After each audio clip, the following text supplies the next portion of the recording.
అందరి జీవితాలు పూలబాటలా సాగవు. చాలామంది జీవితాల్లో రగిలే అగ్నికొండలుంటాయి. పెద్ద పెద్ద వాల్కనీసే ఉంటాయి. నిప్పుల మీద నడిచే క్షణాలుంటాయి. చాలా సవాళ్ళు ఎదుర్కొనే సంఘటనలు ఉంటాయి.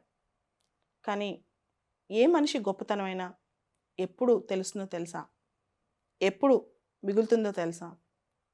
ఆ మనిషి వాటన్నిటిని ఓర్చుకుని, వాటన్నిటిని తట్టుకుని, తన ఐడెంటిటీని అంటే తన గుర్తింపుని తను సృష్టించుకున్నప్పుడే ఆ మనిషి యొక్క గొప్పతనం. జనరల్‌గా మన జీవితం పూలబాటలో ఉంటే ఎంత బావుండు. పూలబాటలో ఉన్న జీవితాలను చూసి మన జీవితం అలా లేదే. ఇట్లాంటి క్వెషన్స్ అందరికీ వస్తాయి. ఈవెన్ నాకు గూడా వస్తుంటాయన్నమాట. అన్నీ ఈజీగా ఉంటే, అంతా సులభంగా ఉంటే, లైఫ్ అంటే సింపుల్ ఎంజాయ్‌మెంట్ కదా అని. మొన్న ఈ మధ్య ఏదో చదువుతుంటే ఒక కోట్ చదివానన్నమాట.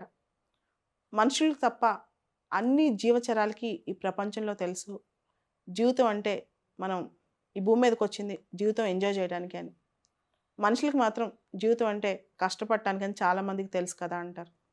అయితే అందరు మనుషులకి ఈ డెస్టినీ కానీ, దేవుడు గానీ జీవితం ఒకేలాగా ఇవ్వడు. అందరూ అదృష్టవంతులు ఉండరు. అంటే అదృష్టం అంటే కేవలం ఎంజాయ్‌మెంట్ అనే కాదు గదా!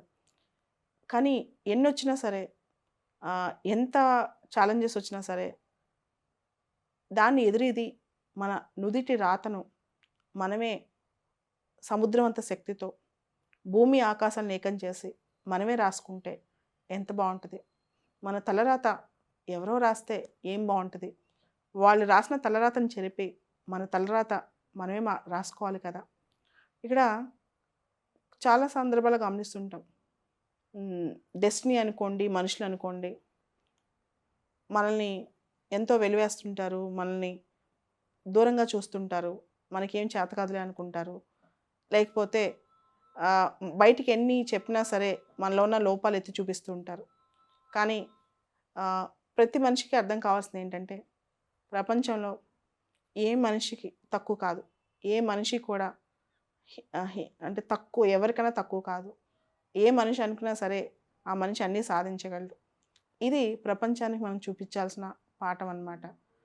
అయితే ఎప్పుడు కూడా నిరాశతో లేకపోతే నేనేమి సాధించలేను, నా వల్ల కాదు, నన్ను అందరూ తక్కువగా చూస్తున్నారు అనుకోకండి. ప్రపంచంలో అల్టిమేట్‌గా మిగిలేది ఎక్కువ తక్కువలు కాదు, గొప్పతనాలు కాదు. అండ్ ఈ రోజుల్లో ఉదాహరణకు సివిల్సే తీసుకోండి. నువ్వు ర్యాంక్ వచ్చినంత మాత్రం నువ్వు గొప్ప కాదు, ర్యాంక్ రానంత మాత్రం తక్కువ కాదు. లేదా ఇంకొక రంగమే తీసుకోండి. సక్సెస్, ఫెయిల్యూర్ అనేది కంపారిటివ్, రిలేటివ్ అంతే తప్పితే అండ్ ఈ ప్రపంచానికి. కానీ మనకు తెలుసు మనం ఏంటో. కాబట్టి ఎవరు వాళ్ళని తక్కువ అంచనా వేసుకోకండి. ఇతరులను కూడా తక్కువ అంచనా వేయకండి.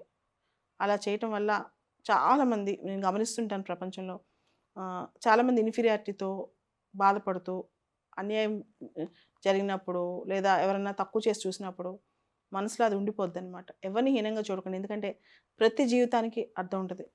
నేను ఒక చోట చదివాను. నువ్వు కాదనుకున్న రాయే, నువ్వు వద్దనుకున్న రాయే ఒకనాటికి మూలరాయి అవుతుంది అని చెప్పి.